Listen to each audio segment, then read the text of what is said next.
You are listening to the CMC Podcast. Join us each week for messages designed to equip, inspire, and motivate. And now for today's message from Pastor Tim Brooks. Well, we didn't have church this last Wednesday night. You'd have had to have a dog sled to get here. But the Wednesday night before, Paul taught on wisdom.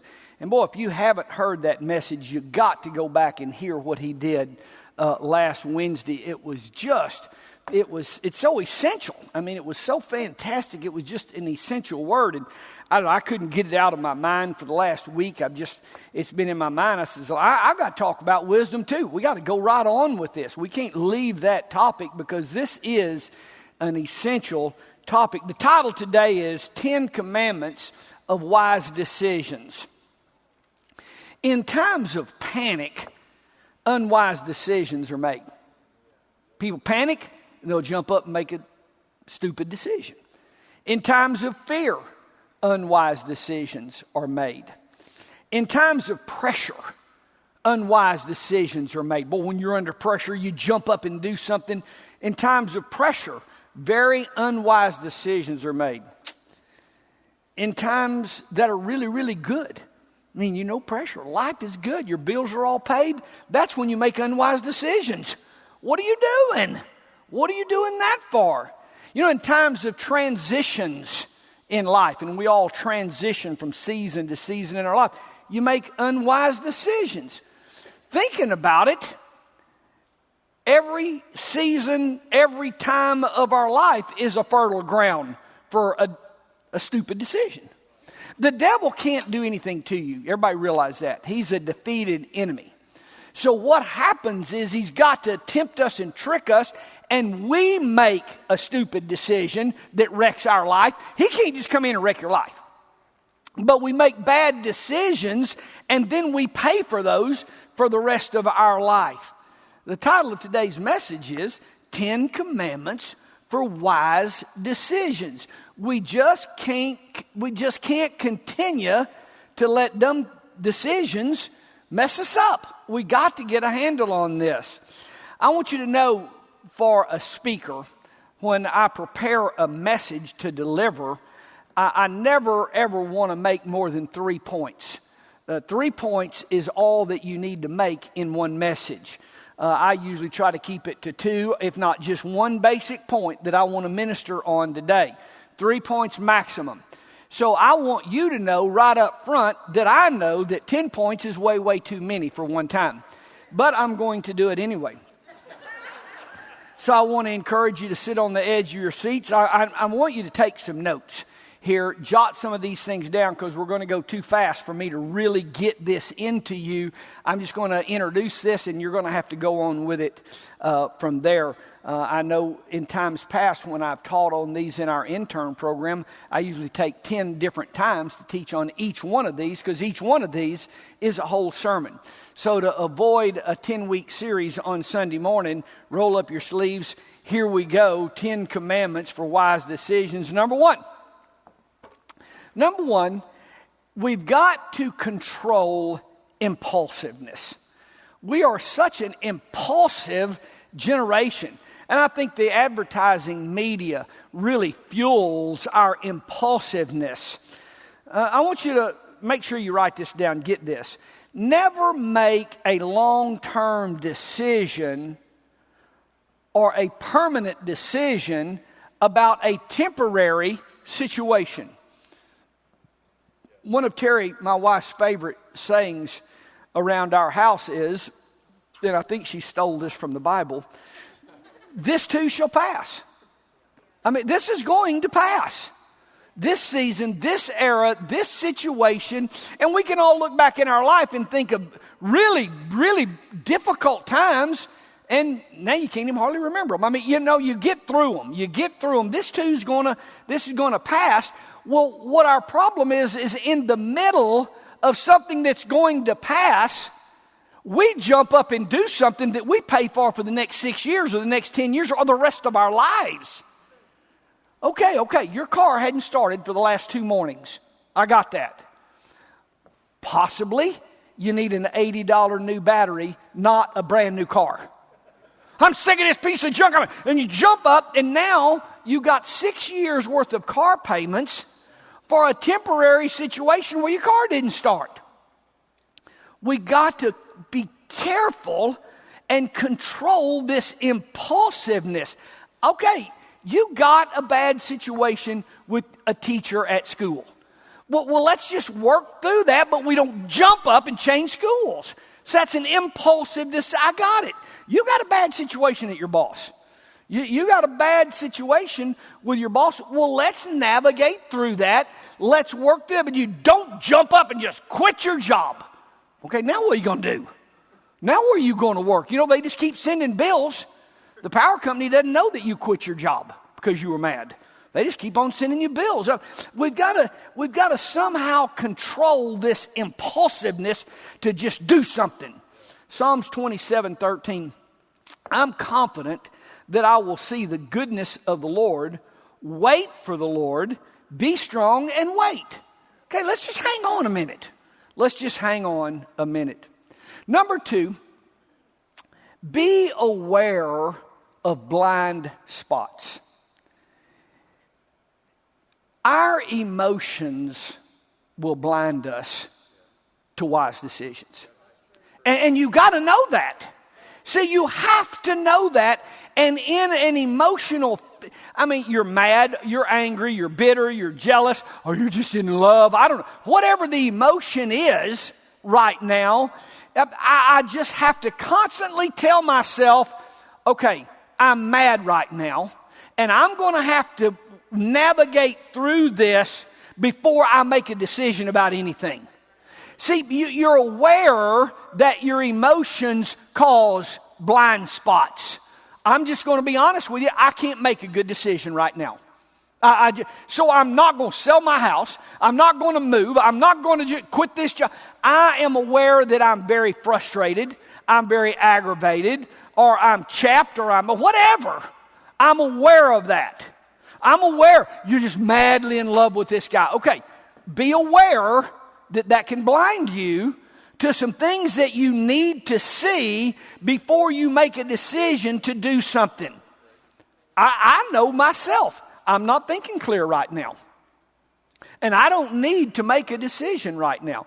See, if you are aware, but our pride and our whatever, we just got to blam on. We're going to go full speed. Hold on just a minute. My emotions took over. I love that horse trailer, and I have to have it. Okay, well, except the one I got's still working okay. And I don't need 10 years of payments on a horse trailer sitting there. Okay, hang on. I realize that I love that thing. I realize that I've gotten sucked into this emotion. I realize that, I want that so bad. Okay, hold on. You're emotionally involved here, and you need to be careful. That's when you'll make a very unwise decision. Just know that. You just know that.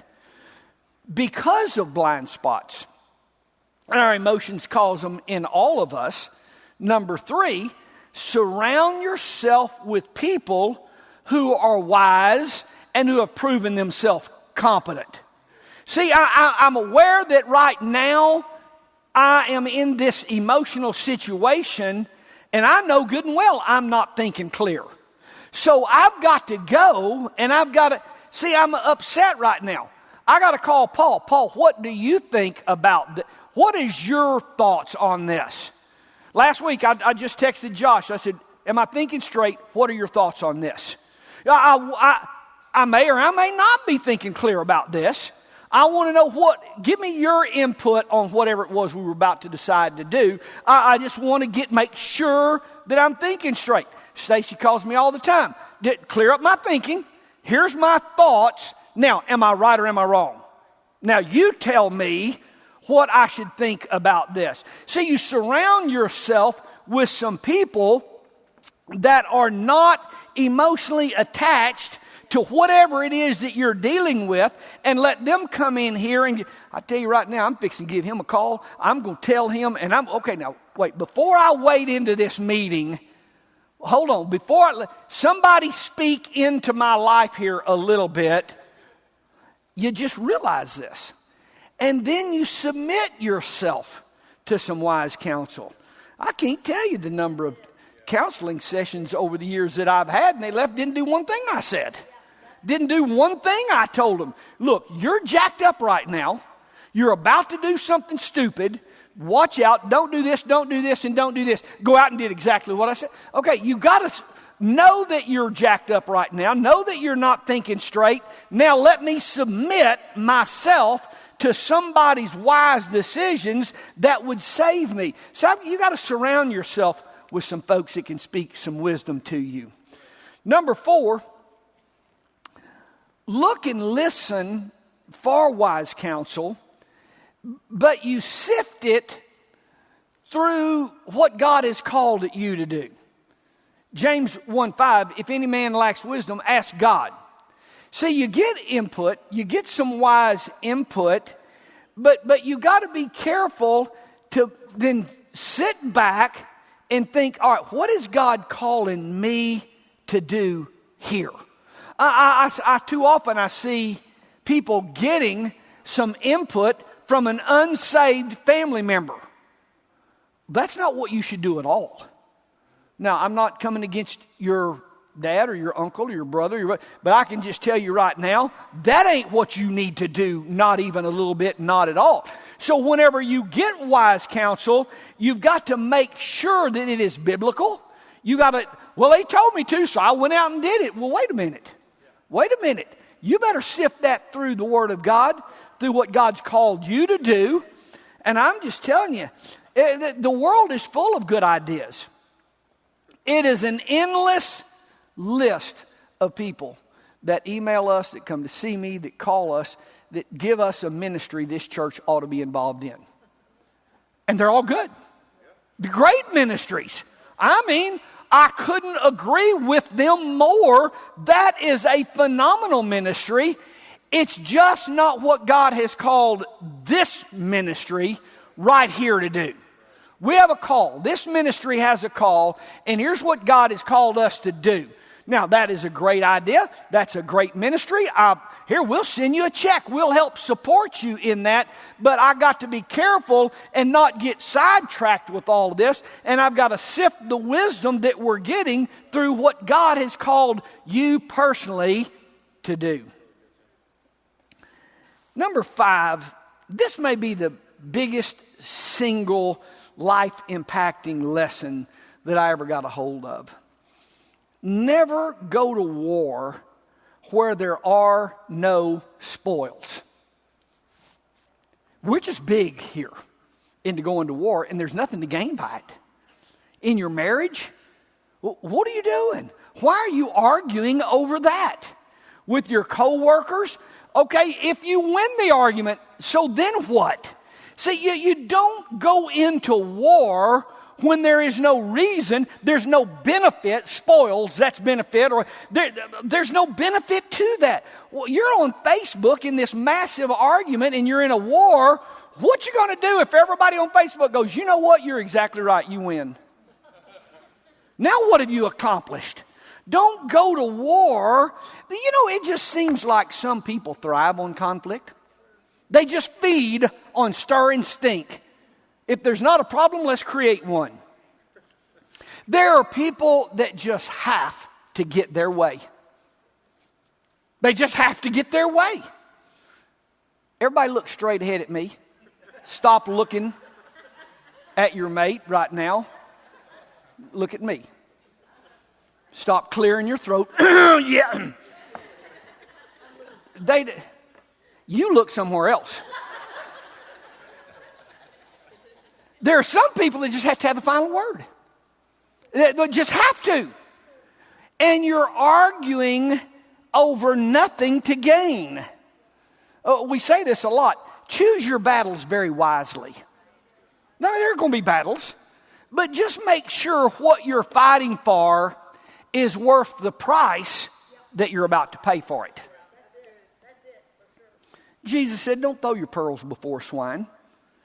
I'm not going to defend myself to somebody who already don't like me. They're not going to go, you're right, you know what, I'm going to be your best friend now. They already don't like me. They got an axe to grind. I don't know. They got offended. Whatever it is, they don't like me. Well, there's no sense in me wading into trying to defend myself. They already don't like me. Quit arguing over Facebook. You got to stop that. You're just stirring yourself up into a fit of rage, and there's no benefit. Are y'all getting this? I don't know how long it's been, a couple of years ago. Terry said, and she was had that voice, please leave the potty seat down. I'm going to assume by the tone of her voice, she fell in when she sat down. I don't know exactly. I wasn't there. Don't know the details of the situation. I know she wanted that potty seat left down. That's what I was clear on. All right, my first thought is, I have to raise it up. Why can't she put it down? I mean, one of us is going to have to make an adjustment on this seat. Why does it have to be me? Why can't it be her? And so that thing starts coming up inside me about where our potty seat's going to be. All right, here's the truth. I want a great marriage. I don't want a bunch of fussing and arguing and fighting around our house. I want us to love being together and get along. There are no spoils here.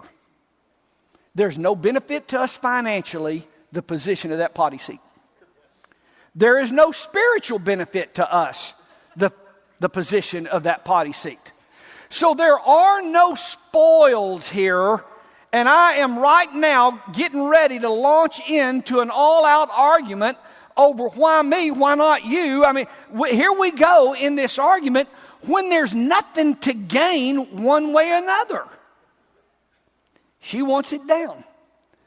And I sat there and dealt with all of that, staring at her. And for, I don't know however long it's been, for the last several years, she has not one time since then gone to that potty and found that seat left up. It's been down every time she's gone in there. Not one time have I done it. Why do you want to fight over something there's no spoils about? If it's a big deal to her, put the darn thing down. Shut up about it. But see, we're going to fight over an issue that doesn't make any difference one way or another. There's nothing to gain here. There's nothing to gain here. You know, I just want to be the boss. I mean, you got to ask yourself, are you a control freak? And you're going to control everything and everybody, and everybody's going to do what you, I mean, it's going to be your way or the highway. Okay? Do you have to have the final word with your coworkers? Or can their request be done and your answer be sure? Okay, we can do that. We can do that. See, I want to do whatever our staff wants to do to the best of our ability if it's possible for us. Your first answer is yes, not always no. Not always an argument. Now, let me just digress here just a minute, because as pastor, I got to make sure that we don't get in another ditch. I'm not for peace at all cost. There are times of conflict, and y'all know, if you know me, I can wade into it. I mean, I can wade into the middle of it. I don't shy from a conflict. I can run to it. I'd just soon fight as eat. I kind of thrive on it. So, I mean, I can wade into it. All right, is it a sin? Is it wrong biblically? Does this need to be waded into? Or is it, see, there's no spoils here. There's no spoils. You can search the scripture and there's no instruction on the potty seat position. So since there are no scriptural basis for this, why do I want to wade into an argument and cause a bunch of friction unnecessarily? But now let me say, there are times for some necessary friction and you got to wade into it. We ain't doing that here. Nope, not in this home. Not in this home will that ever be done. Here's what I can tell you right now. Until you start paying the bills here, until you grow up and get your own home, here's what's going to happen in this home and here's what's not going to happen in this home. And however far we need to fight, I'm ready to fight. But I'm not going to roll over just peace at any cost. Are you hearing me? There are some things in our life that you're going to put your feet in concrete and I'll bring on the fight. But that's not going to happen here. But what I'm telling you is those are very, very, very rare. 99.99999% of the time, it's just a preference. There are no spoils either way. So don't go to battle when there's nothing to gain from that. All this snow we've had, I have no idea except just sheer boredom, but my wife decided to clean the kitchen. Now, I'm not talking about wipe down the cabinets. I'm talking about take everything out of those cabinets. We had green beans in there that were outdated 30 years ago. In the very back. We just keep buying new ones and putting them in the front. New ones and putting them in. We don't have the principle of you pull the old to the front and put the new in the back and work their way up. We just put it in. And there was some stuff back there that I think was probably on the ark is how it got here. So we're good. We're throwing all that stuff away. Yes, we're getting organized.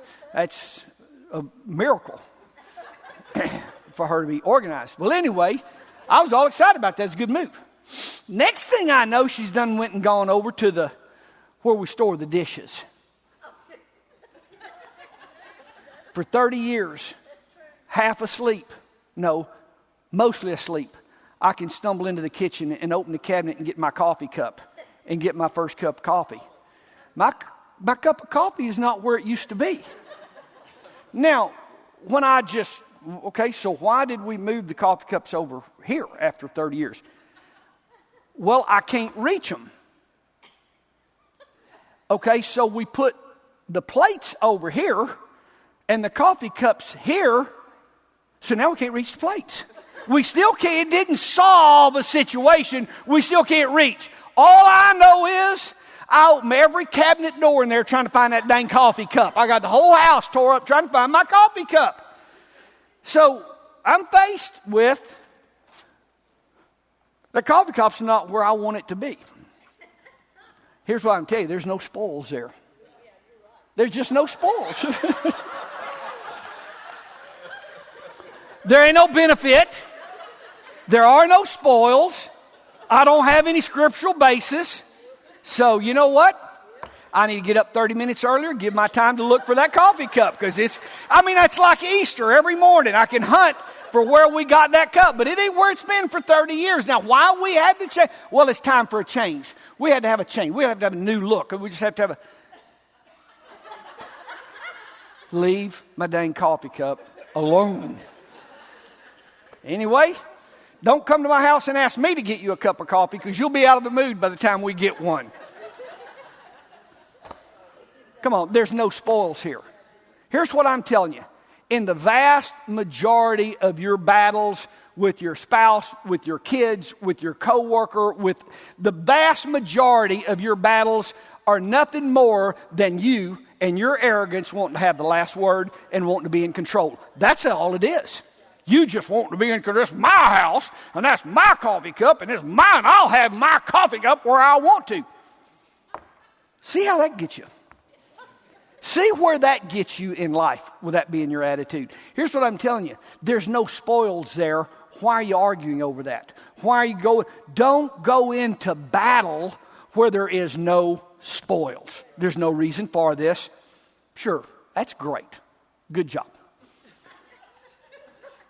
Number 6. Make sure you have all the available facts before deciding anything. Psalms 41, I waited patiently for the Lord, and he heard me and responded. Patiently is not my word. I have a hard time waiting patiently for anything. I don't get all the facts. I just get half of one sentence, and then I'm ready to make a decision on it. I know what you ought to do. I know what we got to do. Hold on. Let's get all the facts before you deciding to do anything. You know, and I'm sure every parent in here has done this. Terry and I did it our whole growing up lives with our girls. When they would want me to make a decision, I would say, I've got to wait. I want to think this through, and I want to talk to your mother first. Then y'all know the next line. If I have to decide now, the answer is, why can't I decide now? I don't have all the facts. Here's what I can tell you. Your 13-year-old didn't deliver all of the facts. And now you can write that down. You just need to write that down. You don't have all of the facts of your 13-year-old's presentation of what happened at school today before you jump up and before you wade into them and before you go down and set the record straight. Your 5-year-old sure don't have all of the facts straight. Now, we got to stop making decisions until we have gotten all of our facts really straight on this. You got to go on a fact-finding mission. Before you marry him, call his last 5 previous wives. You may want to know something about this situation.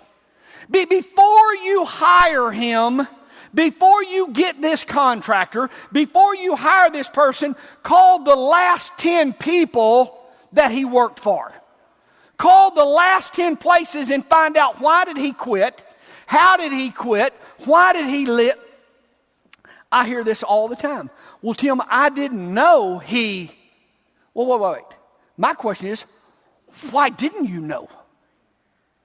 Before you made a lifelong decision, then why didn't you know? Before you spent $10,000 with this contractor, why didn't you know? Before you bought that car, why didn't you know about the recalls and the problem? It's all out there.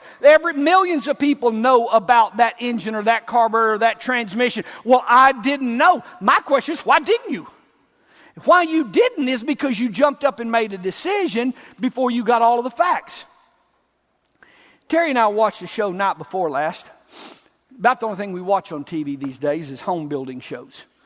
I guess we're just into it, or there's no other option. You know, we don't have but 680 channels on our thing, and there's only one that we can watch.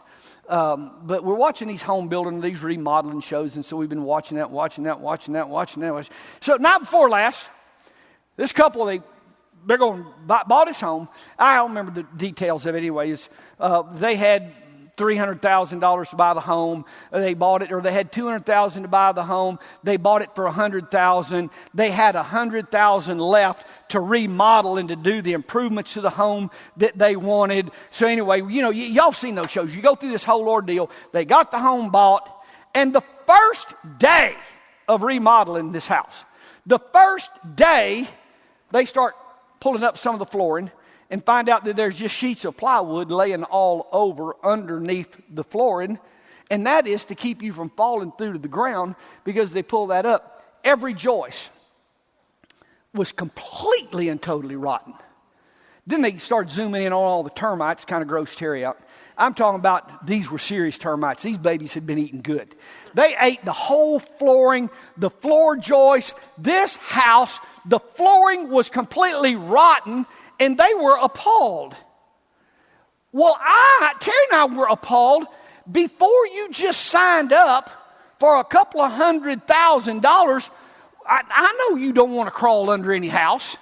I get that. But don't you think that before I spent a couple of $100,000, maybe I could just crawl in the crawl space with a flashlight, just like 2 or 3 feet, and take a hammer and touch one of those floor joists, and when it fell out on my face, that'd be a good indication. You know, my question was, how did you buy that house and not know? Well, I thought the realtor, we thought it had a home inspection. Well, that home inspector came out, yeah, it looks good. All he wanted was his $100. Are you hearing what I'm saying, church? Don't make a decision without all of the facts, and you find out the facts after the decision is made. I didn't know. Well, I didn't know Well, I didn't know the floor was rotten. Well, I didn't know that car was a lemon. My question is, why didn't you know?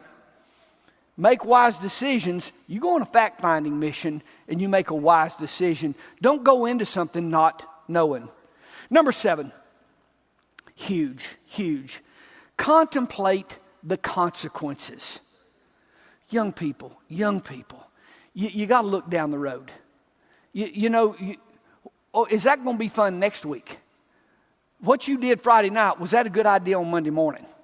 You know, what you did last week. Here's what you don't know is, You're going to be 60, and at 60, will you want that on you? And when you're a grandparent, come on, are you hearing what I'm saying? Look, what are the consequences when I go to interview for a job? Is this what I'm going to want? Is this the color of hair that I'm going to want whenever? All right, what are the consequences of doing what you're about to jump up and do? You think all of your decisions and you think them all the way through. What will this be like 5 years from now? What will this be like 25 years from now? Will I want this when I'm a grandparent? Will I want to have done this? Will I want to have this in my background? We don't think things all the way through. It's fun and woo, everybody's doing it. Let's just jump up and do it. You're going to wake up tomorrow. Are you going to be proud of that? Think your decisions all the way through to make wise decisions. Number 8, don't allow your expectations to exceed the practical realities of your current resources. Don't create expectations that are far above your resources and what you have available to you. Hey kids, we're going to Disney World this summer on vacation. Yee! Okay, everybody's all excited about Disney World. Okay, for a 5-day trip to Disney World, that's a $10,000 vacation. Minimum. It's $10,000. You ain't got $10,000 to blow in 5 days. Not today, not tomorrow, not this summer, not 3 summers from now. So why did you announce to your kids that we're going to Disney World on vacation? I know. 5 days, a minimum of $10,000 for that vacation.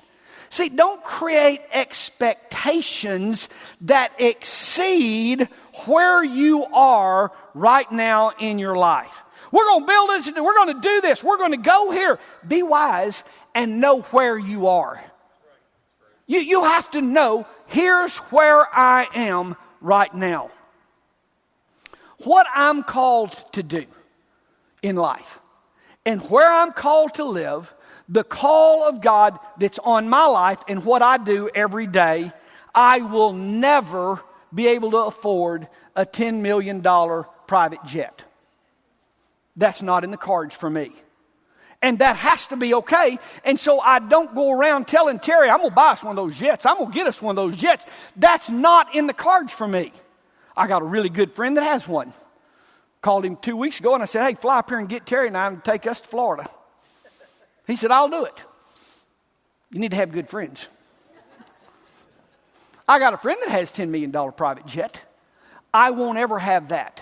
So I don't have to create an expectancy in my wife, in my kids, in my friends, in what I'm going to buy and what we're going to do and where I'm going to go and what I'm going to accomplish. What you'll do is put yourself in a position for very unwise decisions.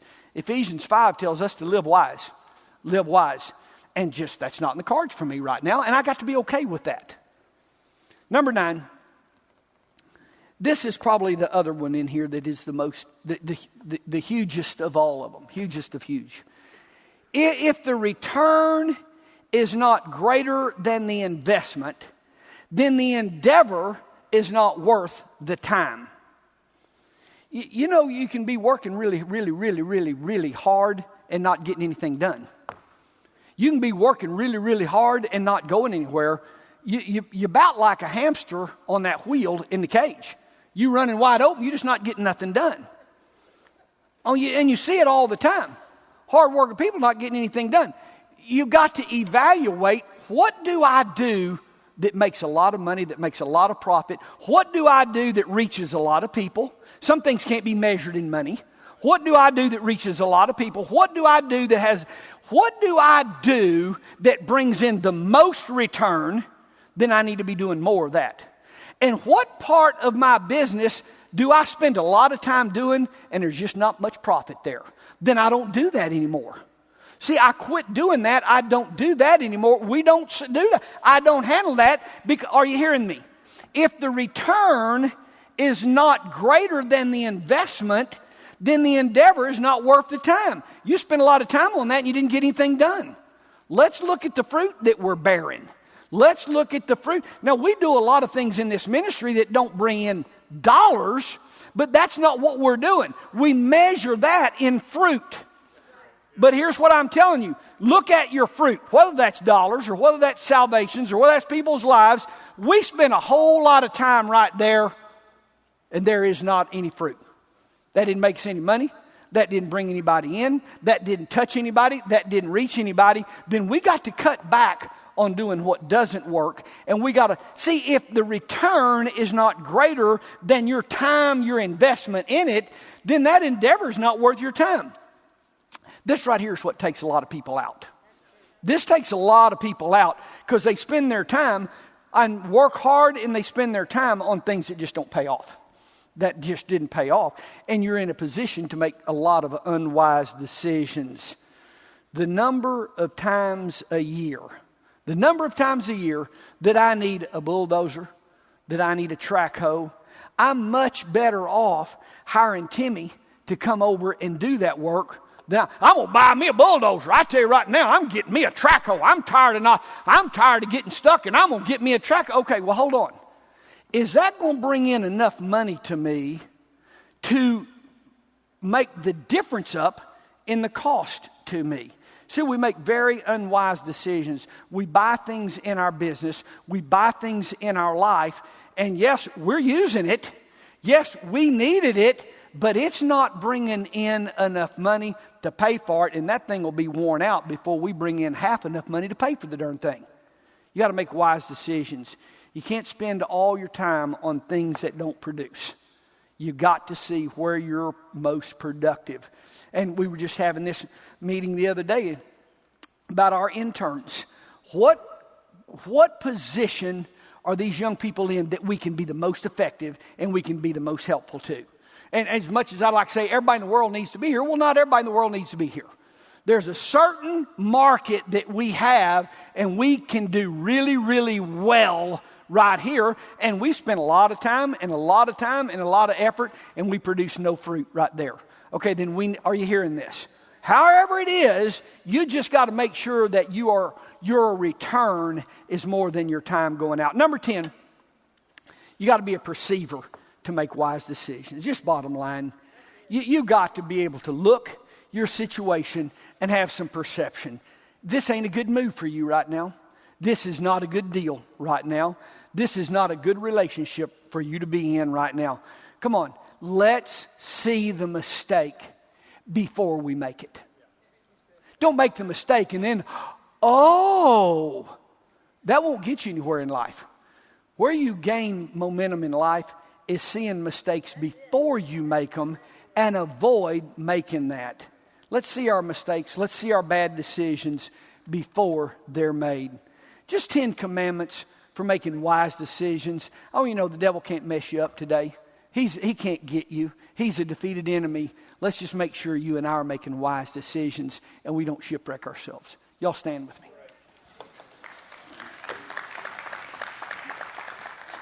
Lord, today we thank you for the abundant life that you came to bring us. The life more abundant that we have been handed. Lord, just help us not make stupid decisions that keep us from walking in all you have for us. Today, Lord, we give you glory, we give you honor. In Jesus' name, amen. You have been listening to the CMC Podcast. For more information about CMC, our different conferences, Christian school, college internship, resources, and more, go to cmchurch.com.